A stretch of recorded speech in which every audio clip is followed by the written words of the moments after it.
السلام عليكم. النقابه ديال الصحافه نظموا المهنه في البلاد، قولوا باننا نعترف بوجود صحافه فضائحيه في المغرب وصحافه التشهير وصحافه التهديد، وبانه ها القوانين اللي كتعكس الممارسه ديالها، واشنو هما الحدود اللي ما خصهمش يتجاوزوهم. راه باش نوليو صحفيين دابا في المغرب ولينا محتاجين البورطابل كاميرا، نكونوا كنعرفوا نجريو ونقولوا شي كلمه شي كلمه شي كلمه شي كلمه، ونمارسوا الضغط وما نحترموا حتى شي واحد. ما نعرفوا لا اللي حزن، لا اللي فاقد شي واحد اللي عزيز عليه، لا اللي مخلوع، لا اللي مريض، لا اللي عنده هموم الدنيا. خاصنا الماده، خاصنا لا ماتير باش نمشيو من بعد نبداو بالعناوين الفضفاضه. انبطاح، انهيار، انسلاخ، انممات، انزدخار، كل شيء على وزن انفعال. علاش ما كاين حتى شي احترام لحرمه الميت؟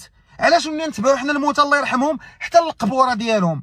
وعلاش ولينا كنشوهوا بعائلاتهم؟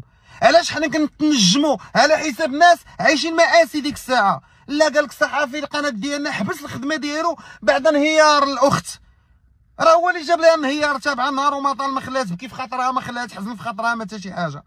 قررتوا تبداو ديروا نتوما الكاميرات في القبر تشوفوا واش كاين عذاب القبر ولا واش نكير ومنكر وقتاش غيهبطوا ولا عباد الله.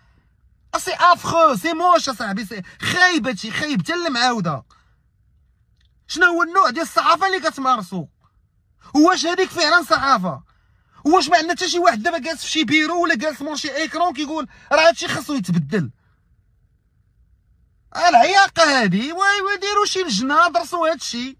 وما يمكنش راه غنظموا كوب دو موند في 2030، غنظموا كوب دافريك في 2025، علي بابا داخله دير استثمارات، ايلون ماسك جيب وحشومه داكشي يدوز في ستارلينك ديال ايلون ماسك، راه مستحيل. واش نتوما كتعرفوا شنو هي استغلال الجنازه لتصفيه الحسابات؟ راه ايتيكمون سا مارش باش كنعلموا لولادنا. واه